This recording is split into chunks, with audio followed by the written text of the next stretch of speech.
मी राज्यपालांच्या अभिभाषणावरती ज्यावेळेस आम्ही अभ्यास केला त्यावेळेस राज्यपालांच्या अभिभाषणामध्ये जे मुद्दे आलेले आहेत ते एकूण मुद्दे बघितल्यानंतर राज्याला दिवास्वप्न दाखवले जाते की काय अशा पद्धतीची परिस्थिती राज्यपालांच्या अभिभाषणानंतर आमच्या सर्वांच्या लक्षामध्ये आली। राज्यपालांच्या अभिभाषणामध्ये परिच्छेद क्रमांक 32 नुसार राज्यपाल कृषी क्षेत्राला प्रोत्साहन देण्याचा प्रयत्न कृषी क्षेत्राला प्रोत्साहन देण्यासंदर्भात शासनाने केलेला प्रयत्न सांगतात। पण त्यामध्ये अध्यक्ष महोदय मला आपल्याला सर्वांना लक्षात आणून द्यायचं आहे की नाशिक नंतर तासगाव कवठेमंकाळ मतदारसंघ हा द्राक्षाच्या उत्पन्नाच्या माध्यमातून उपराजधानी म्हणून ओळखला जातो। गेली 10 वर्ष झाली कापसासाठी आंदोलन होत आहेत, सोयाबीनसाठी आंदोलन होत आहेत, पण द्राक्षाच्या दरवाढीच्या बाबतीमध्ये किंवा द्राक्षाला MSP प्राइस मिळावी या संदर्भात एकही आंदोलन त्या ठिकाणी आम्ही उभं केलेलं असताना सुद्धा सरकारकडून तसा प्रतिसाद आम्हाला अध्यक्ष महोदय मिळालेला नाही। माझ्या मतदारसंघात 16,500 हेक्टर द्राक्ष आहेत, पण शासनाच्या धोरणामुळे गेल्या 3-4 वर्षांमध्ये जर आपण परिस्थिती बघितली तर हजारो हेक्टर द्राक्षे माझ्या मतदारसंघामध्ये कमी झालेले आम्हाला बघायला मिळतात आणि त्याची कारणं अनेक आहेत।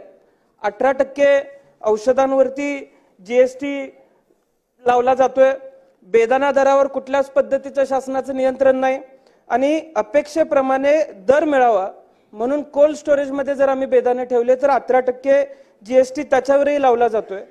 त्याच्या पुढे जाऊन अध्यक्ष महोदय निसर्गाची जी अडचण निर्माण झालेली आहे, अवेळी पाऊस जो आज पडतोय त्यामुळे द्राक्षाच्या शेतीच्या बाबतीमध्ये किंवा द्राक्ष शेतकऱ्याचं कंबरड मोडलेलं आम्हाला सर्वांना बघायला मिळतंय। आज डोक्यावरचं कर्ज वाढत चाललेलं आहे।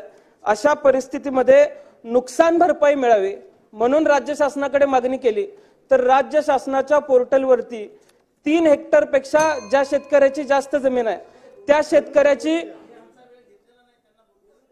शेतकऱ्याची कुठलीही नोंद राज्य शासनाच्या पोर्टलवरती घेतली जात नाही। 3 हेक्टर पेक्षा जास्त ची नोंद राज्य शासनाच्या पोर्टलवरती घेतली जावी। त्याचबरोबर अध्यक्ष महोदय परिच्छेद क्रमांक 44 मध्ये राज्यपाल महोदयांनी वेगवेगळ्या पिकांना दिलेली नुकसान भरपाई सांगितली, पण माझ्या मतदारसंघातल्या एकूण झालेलं नुकसान 11,057 पंचनामे माझ्या मतदारसंघातले झाले। त्यामध्ये 4810 हेक्टर जमीन क्षेत्र बाधित झालेलं आहे, पण गेल्या सप्टेंबर-ऑक्टोबर मध्ये ज्या पंचनामे ज्या क्षेत्राचं झालं त्याचा एकही रुपया माझ्या मतदारसंघाला मिळालेला नाहीये। ही माझ्या मतदारसंघातली खरी परिस्थिती आहे अध्यक्ष महोदय। त्यामुळे माझी आपल्याला विनंती आहे की द्राक्ष उत्पादनाला जेवढा खर्च येतो तेवढं उत्पन्न आज द्राक्ष शेतकऱ्याला मिळत नाहीये। त्यामुळे द्राक्ष उत्पादक शेतकऱ्याच्या बाबतीमध्ये शासनानं कुठेतरी निर्णय घेण्याची आज वेळ आलेली आहे।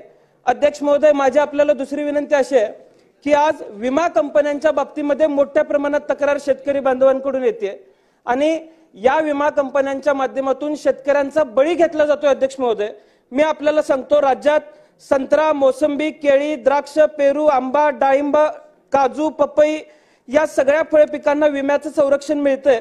हंगामी पिकांसाठी 1 रुपयाचा विमा हप्ता मिळतो, पण राज्य शासनाकडून 1 रुपयाचा विमा हप्ता जो मिळतोय त्याचं शासनाकडून योग्य तो प्रतिसाद मिळत नसल्यामुळे अनेक शेतकरी त्याच्याकडे पाठ फिरवतात। जर प्रतिसाद मिळाला तर संरक्षित रक्कम मिळत नाही, यामुळे शेतकऱ्यांचा आज घडीला प्रतिसाद सुद्धा या विम्याच्या गोष्टींकडे दिला जात नाही।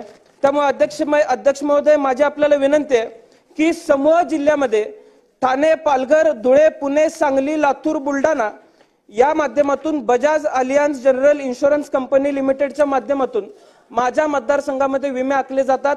या कंपनीचं ऑफिस हे येरवड्या जेल रोडच्या तिथे आहे, पण अध्यक्ष महोदय या कंपनीनं वेळेवरती विमा न दिल्यामुळे या कंपनीने विम्याच्या बाबतीत शेतकऱ्यांवरती अन्याय केल्यामुळे अनेक शेतकऱ्यांना आत्महत्याची वेळ आली अध्यक्ष महोदय।